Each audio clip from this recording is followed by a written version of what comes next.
Il y a des choses que l'on pense impossibles jusqu'à ce qu'intervienne le Dieu du tout à coup. Parfois, la volonté seule ne suffit pas pour changer les circonstances. Le temps de Dieu n'est pas le temps des hommes. Et avant que le temps propice n'arrive, il se passe souvent des scénarios qu'aucun homme ne peut interpréter. Je vais vous raconter l'histoire d'une famille peu commune. Certainement vous connaissez l'histoire, certainement plusieurs sont passés par là. Et bien heureusement, le temps de Dieu n'est pas le temps des hommes. Encore les novelas. Pourquoi c'est sale comme ça là? Bon écoutez, j'ai faim là. Et vous m'arrêtez tout ça d'abord. N'importe quoi. Depuis que je suis assis là, jamais ne mange, madame. Et madame, j'ai comme l'impression que vous ne savez pas que je suis là. Je suis le chef de famille avant tout. Tu dis quoi? Tu es le chef de quelle maison? Le chef des bars? Tu es le chef des bars? Tu dors au bar. D'ailleurs, il n'y a pas le gaz ici. Il n'y a pas le gaz, il n'y a pas la nourriture. Tu vas savoir ce que tu vas aller manger. Il faut aller manger au bar. Tu m'arrêtes ça. D'abord, viens me laver les chaussures. Viens me déchausser là. Encore, viens me déchausser. C'est la même chose. Il y a les enfants ici, viens, on va régler ça. Oui, allons. Allons, on va régler ça. Allons, on va régler ça. Tous les jours, c'est la même chose. Seigneur, aide-nous. Soutenu par sa famille spirituelle, Émeraude décide de se confier aux responsables et d'inviter Dieu dans le trouble familial qu'elle vivait. Bonjour, Madame Gabolo. Bonjour, Émeraude. Je viens vous voir parce qu'à la maison, ça ne va pas. Qu'est-ce qui se passe? Les parents ne cessent de se discuter et ça devant nous. Et cela nous perturbe beaucoup. Donc, j'aimerais vraiment qu'ils connaissent le Seigneur, que le Seigneur agisse pour cette situation. Parce que sans lui, nous ne sommes rien. Je suis vraiment désolée pour cette situation que tu vis. Et est-ce qu'ils vont à l'église? Non, ils ne connaissent pas le Seigneur. Ah bon?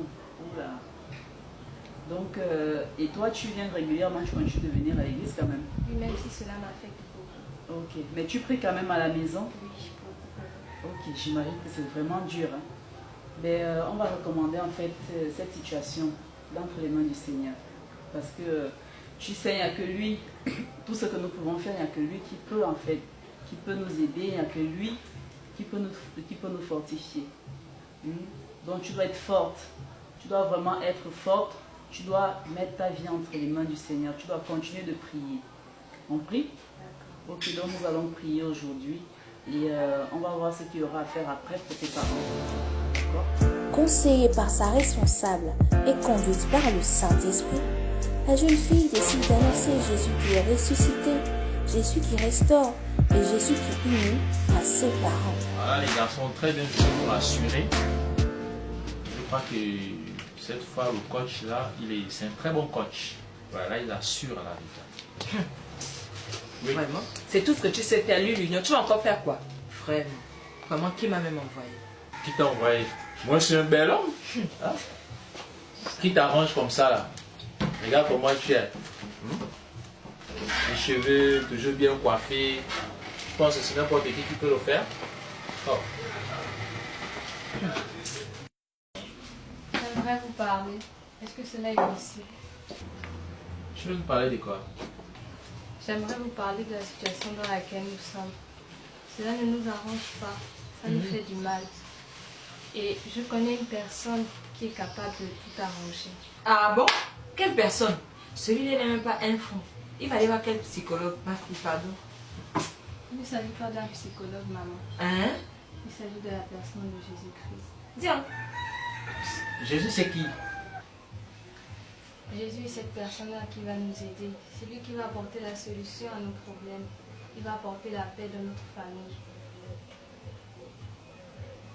Bon, ma fille, fais d'abord l'école. Jésus, Jésus, Jésus. Tu le connais? Hein? Tu fais l'école. Moi, je veux te voir réussir. Et puis voilà, tu as eu le bac, tu vas à l'étranger, tu me rapportes les gros diplômes et puis tu travailles. La réaction de ses parents, ne la reconnaissez-vous pas? Celle d'un père trop sûr de lui qui a décidé d'immerger ses problèmes dans l'alcool. Celle d'une mère frustrée ayant pour seul objectif de nourrir sa famille. Oui, ses parents, c'était vous. Vous, avant de connaître Jésus-Christ. Rempli de l'esprit, Émeraude croyait fermement dans son cœur que seul Jésus-Christ pouvait libérer son père de l'alcool et sa mère de la frustration. Elle leur parla du salut, du mystère, de la vie et de la mort, de la véritable conversion. La graine plantée, elle laissa l'Esprit de Dieu faire le reste. Donc toi tu crois déjà. Qu'est-ce que tu comprends même là? Il a bon lire. Lire quoi? Jésus est bon sur la parole. C'est vrai ça. 2 semaines plus tard, passé dans le jeûne pour la conversion de ses parents, la famille entière se rendit à la maison du bâtisseur. Et ce jour-là, au nom de Jésus, il tombe. Au nom de Jésus, au son de ma voix, au son de ma parole, tous les Goliaths relâchés contre ma destinée, ils tomberont. Au nom de Jésus, la maison du bâtisseur, nous sommes une famille, nous sommes une communauté, nous sommes plus que vainqueurs en Jésus-Christ. Et tous les hommes forts qui ont été relâchés contre notre famille, au nom de Jésus, par l'autorité du nom de Christ, nous déclarons qu'il tombe au nom de Jésus. Nous prophétisons que 2020 sera pour nous, la maison du bâtisseur, une année d'accélération, une année de prospérité, une année de grâce, une année de faveur, une année de gloire, une année de victoire, une année où nous prions au nom de Jésus. Donc, bienvenue à vous. Vous avez assisté au culte à la maison du bâtisseur. Gloire à Dieu. Et comment vous avez trouvé? retenue par les responsables après le culte, la famille se retrouvait éblouie par la puissance du message délivré par le pasteur Luc Ondias, qui les a mis face à leurs responsabilités et à leur avenir. Heureuse de se réunir et d'avoir accepté Christ, le chef de famille a décidé de venir plus fréquemment à l'église afin d'asseoir les principes de sa nouvelle vie. En priant, j'ai vraiment ressenti des choses. Je pouvais ressentir des choses encore, tout ça. Et je vais donner ma vie à Christ. Et moi et ma famille, désormais, nous viendrons prier ici et surtout à la maison du bâtisseur. Nous serons là. Je serai là désormais. Parce que je crois que Dieu sauve et je pouvais voir encore des choses pendant que je priais. Tout ça. Amen.